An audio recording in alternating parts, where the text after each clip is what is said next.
War ravages the world as Germany makes its attack on Europe. Millions would die from this conflict. Little did the world know that as the nightmare continued, there was another horror happening. The Holocaust. The largest genocide in human history with a total of 6 million deaths.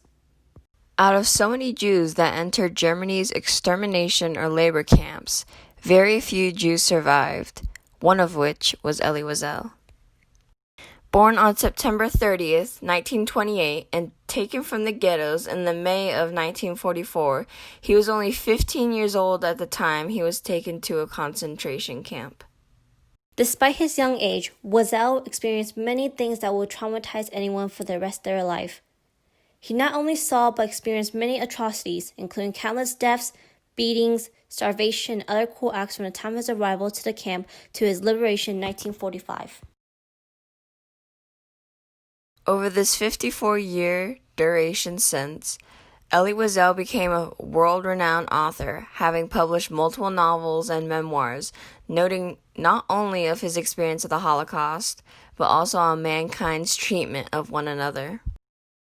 Then on April 12, 1999, Wiesel gave a speech titled Perils of Indifference at the White House during the Millennial Lecture Series. Although the speech was given to specific people at the White House, including President Clinton, the audience was truly everyone who was entering the new century. Wiesel's speech targets the entirety of the world's population. What motivated Wiesel to focus on indifference throughout the speech is that throughout the 20th century, there have been many tragedies and events where people have suffered, and others did not make any actions to stop or relieve agony or torment. From the beginning to the middle of the speech, Wiesel makes disapproving remarks about people who commit indifferent acts. However, Wiesel is also sympathetic towards those who have faced injustices by the suppressors of the world. By doing this, Wiesel acknowledges both groups, the offenders and the victims. Towards the end of the speech, Wiesel's tone shifts to hopeful that people have learned from the past, that now that efforts have been made to help those in need worldwide, we will continue with these actions and gradually improve on being less indifferent. But then, there were human beings who were sensitive to our tragedy.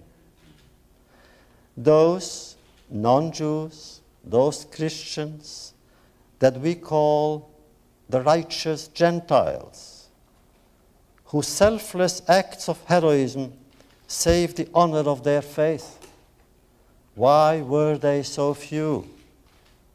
Why was there a greater effort to save SS murderers after the war than to save their victims during the war?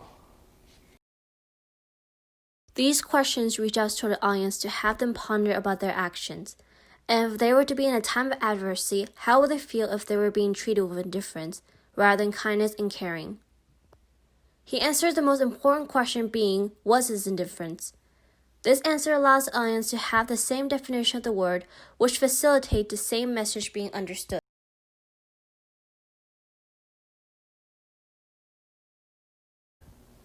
Two world wars, countless civil wars, a senseless chain of assassinations, Gandhi, the Kennedys, Martin Luther King, Sadat, Rabin, bloodbaths in Cambodia and Algeria, India and Pakistan, Ireland and Rwanda, Eritrea and Ethiopia, Sarajevo and Kosovo, the inhumanity in the Gulag and the tragedy of Hiroshima, and on a different level, of course, Auschwitz and Treblinka. So much violence, so much indifference. The historical allusions play a big part in the speech by providing a basis for how much indifference and hatred there has been in the world.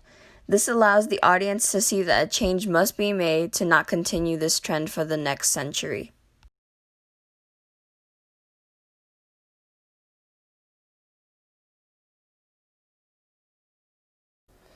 But indifference is never creative. Even hatred at times may elicit a response.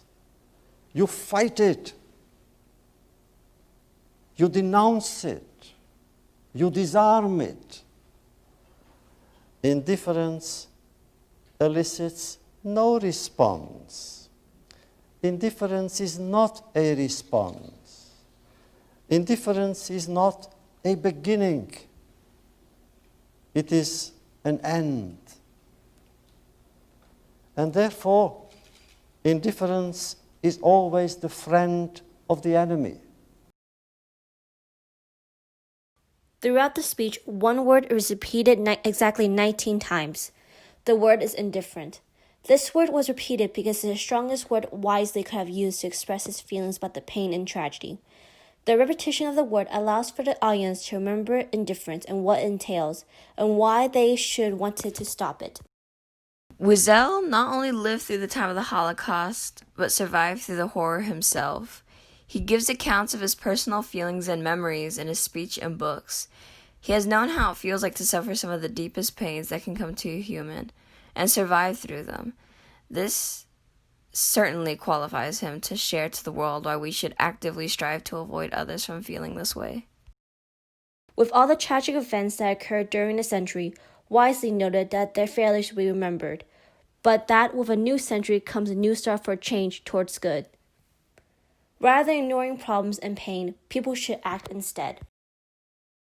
Wiesel reaches out to everyone's humanity and feelings throughout the speech by showing them the mental consequences an action can have to fellow humans' feelings, people who might already be suffering enough physically.